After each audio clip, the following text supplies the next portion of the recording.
VR 硬核射击游戏《塔布尔幽灵》是今年3月份上新的 VR 新游，也是今年最具人气的 VR 游戏。它的官方网站会实时显示游戏在线人数，比如视频录制是周日的时候，显示是3313人 ，Steam VR 这边可以查询是478人，刚好这也是 Steam VR 的当日最高。剩下来的2835人都是Quake2的用户，相当于是 PC VR 的5.9倍。数据当然会有波动，我观察下来最为稳定是在5倍附近。接着我们再来看一眼点评数量对比，Quake2这边5000次的时候 ，Steam VR 只是3600次。点评数量很多人会拿来算游戏营收的一个参考，看上去你会感觉光看这个数据差距并不大，但是考虑到同时在线人数的区别，或许这个营收数据的系数比远比我们常规模型来的要大。尤其是之前在9月1号这一天，塔布尔幽灵官方推特发了个截图，显示在线5227人，这是我个人看到9月最高的在线数据。而这一天 Steam VR 在线也只有最高691人。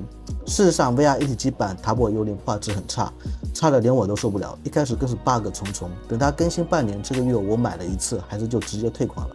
理论上画质差距越大的同款游戏 PC VR 买账的人会更多，那到底在线人数为什么还有这么大差别呢？所以今天借此我们来讨论一下 VR 一体机的存在真正的巨大意义，实际上是重塑了 VR 用户生态。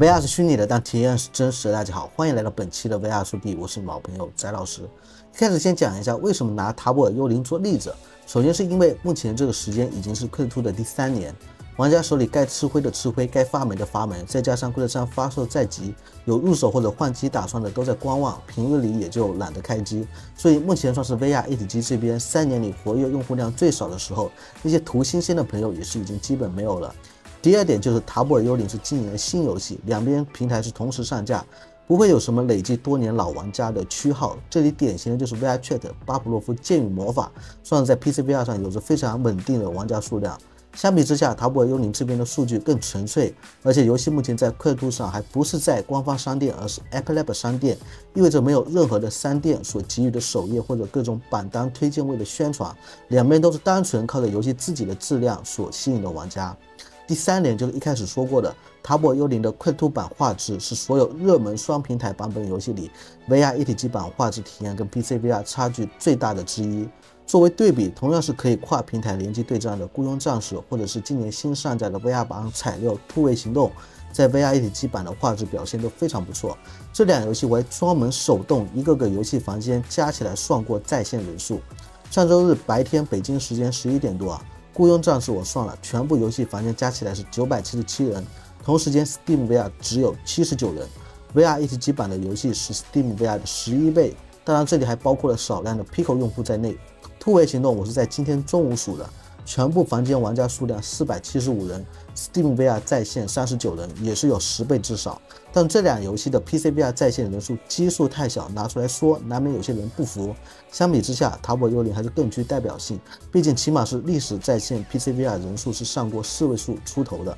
所以这第4点就是因为塔布尔幽灵有官方在线数据显示，而且只上架了Quake2和 Steam VR 版。人数对比很直观，也更准确。也就是说，上面几点是告诉大家，选择塔布尔幽灵做例子，已经是尽可能把Quake2优势的地方给抹掉了。不然我拿新星跑酷的数据做对比，真的就是爆杀了。21年这游戏就有1.3万人的在线人数，而23年了 Steam VR 这边每天在线人数最多也就1000人。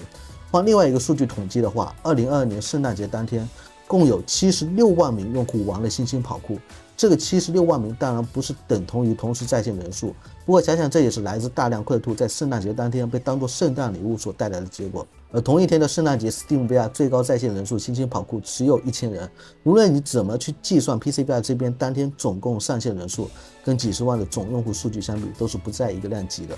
2022年10月，华尔街日报有篇报道说，Quake2的月活跃用户有637万，相当于有1/3的比例。Steam VR 这边大家每个月都能看到官方的数据，基本就是占 Steam 总用户2%上下。按照 1.32 亿来算就是260万人，相当于是快乐兔是 Steam VR 的 2.45 倍。但是我们可以看到，实际游戏在线人数对比可不止这么少。其实不仅仅是在线人数，以前就有不少游戏就表示过自己在 VR 一体机的营收是 PC VR 平台的数倍，这已经是一个非常确定的趋势性了。尤其是对于快乐兔发售之后才诞生的 VR 游戏，这种趋势更为明显。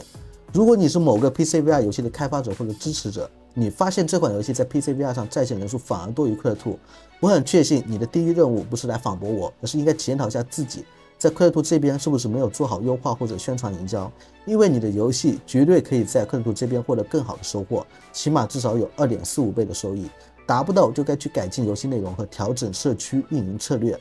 就比如说另外一款 VR 射击游戏 Veil VR 只有 PC VR 版本，每日平均在线人数就30人，你当初要是聪明一点，同时开发快乐兔版本，而不是拖到现在，何至于此啊？当然现在这个时间点也不错，刚好撞上快乐3的发售窗口期，希望他们能够把握好机会。而这背后就是我们今天主要说的 VR 一体机重塑的 VR 用户生态。首先是 PC VR 这么多年早就已经筛选出了最为资深的 VR 用户群体，他们几乎每日都要上线。VR Chat 的每日在线能够维持在2万4到4万多人，就算3体人来了，也不影响他们在跳舞房里约好时间斗舞。他们有着固定爱玩的 VR 游戏，一些在快乐兔横空出世前就已经诞生的 VR 游戏，并不会因为有一体机版的存在而呈现过分差距的玩家数量。所以针对这雷打不动 2% 的 Steam VR 用户，我们要抱以最大的敬意，他们是 VR 游戏最牢固的基本盘。我之前在 Reddit 上刷到一个帖子问，为什么 PC VR 用户都不爱买 VR 游戏？其实他们不是不爱买，而是认为不值得买。要绝大部分游戏都是半条命埃里克斯的品质，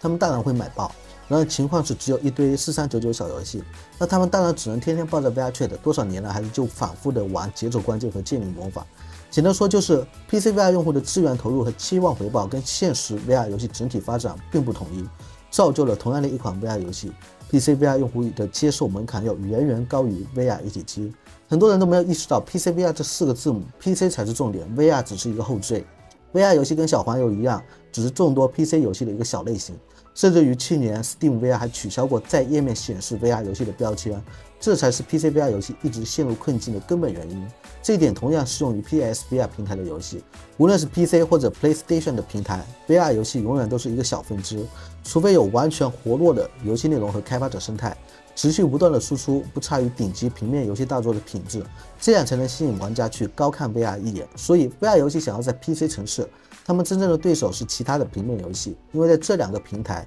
VR 游戏永远都是次要的选择。好比你跟朋友介绍说半条命埃里克斯是 VR 游戏天花板，他看了一眼实况视频，回你一句说这个画质其他3A 游戏也都能做得到，没什么特别的。然后另外一方面，你要想玩好的 PC VR 游戏，配置总不能差吧？配置上去了，可选的好游戏就更多了，干嘛非得玩 VR 游戏？育碧那几款罐头游戏就够玩1年了。经常有人说，只要有3A 级 VR 游戏，那玩 VR 游戏的人就多了。是的，半条命埃里克斯很牛逼，但他什么都没有改变。你永远不能指望传统 3A 游戏大厂从天而降，他们就算真的来了 VR 游戏市场，也只是一期一会的短暂相约，就像你往水池里丢下一块巨石，瞬时的漫天水花虽然很大，但是改变不了一滩死水的本质。因此我们必须有着连续性的3A 级 VR 游戏接连不断的推出才算稳了。但是 3A 游戏之所以是3A 游戏，就是因为他们预算高、门槛高、制作难度大，需要花费数年才能完成。持续性出现很多个3A 级 VR 游戏本身就是个不现实的事情。道理很简单，如果现在给你3亿，让你去开发一款游戏，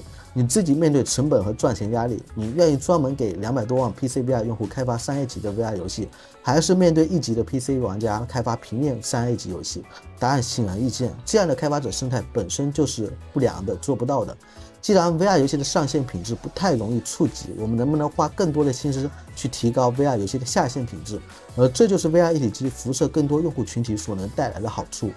较低的硬件门槛和方便性是 VR 一体机成为无 PC 用户的首选原因，光这一点就跟 PC VR 用户的成分彻底区隔开来。VR 在线多人游戏有那么多的小孩子，你指望他们能有自己的游戏 PC 吗？同时 VR 一体机只有 VR 或者 MR 游戏，所以用户不会被其他类型的游戏所勾引，消费的钱永远都是落在某个 VR 游戏身上。只要你的 VR 游戏品质过得去，就有人愿意买单，即便它是4399小游戏。而这些4399小游戏在 PC VR 这边永远是没有出头之日。而快车用户这边并不存在非得要高画质游戏的市场顾虑，因为 VR 一体机游戏的画质再差，终归是对得起手机处理器所该有的表现的。如果你非得要求手机处理器做出 PC 或者主机游戏的画质，请问这是你对世界常识认知有问题，还是 VR 一体机的问题？换句话来说，就是把 VR 一体机游戏的评价标准划定到 VR 一体机本身性能应有的范围，而不是理想化的去苛求。所以 VR 玩家自己也要想想自己的需求，从自己的实际生活方式和物质条件出发，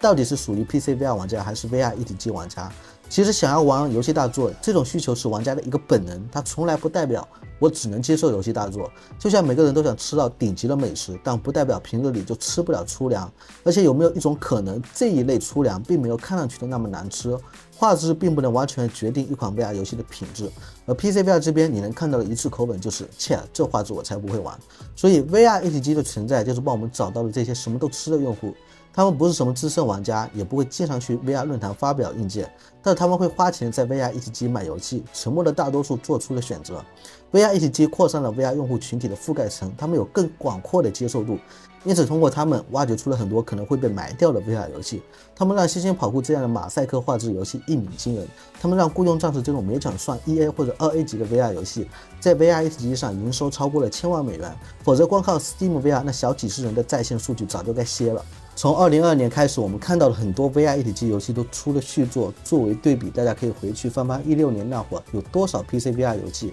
活下来的能有几个呢？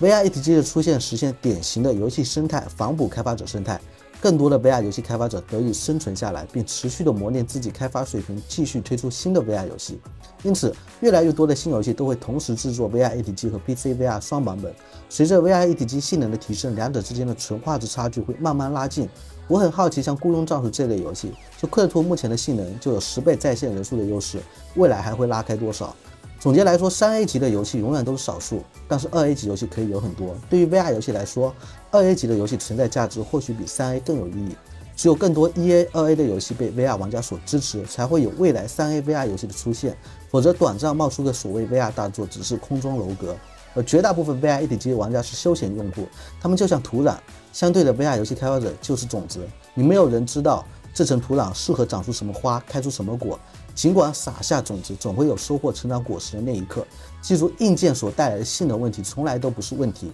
因为这个问题时间可以解决。有个良性的消费者、内容和开发者所构成的生态循环才是根本。这一切 VR 一体机已经在给我们做证明。希望已经投身于 VR 行业或者想要在这个行业奋斗的朋友们，敢于发挥创意，开发出产品，并坚持下去。你永远不知道 VR 一体机的用户到底会喜欢什么。不要说什么看齐半条命埃里克斯，其实只要你做出另一个新兴跑酷，就是相当大的成功。一切才刚刚开始。OK， 那本期的视频就到这里。我们是不等着 VR 成熟，而是陪着 VR 成熟，loading VR 找个圈。如果你也是对 VR 相关感兴趣，欢迎关注我的频道，点赞、投币、转发3连。那我们下期视频再见。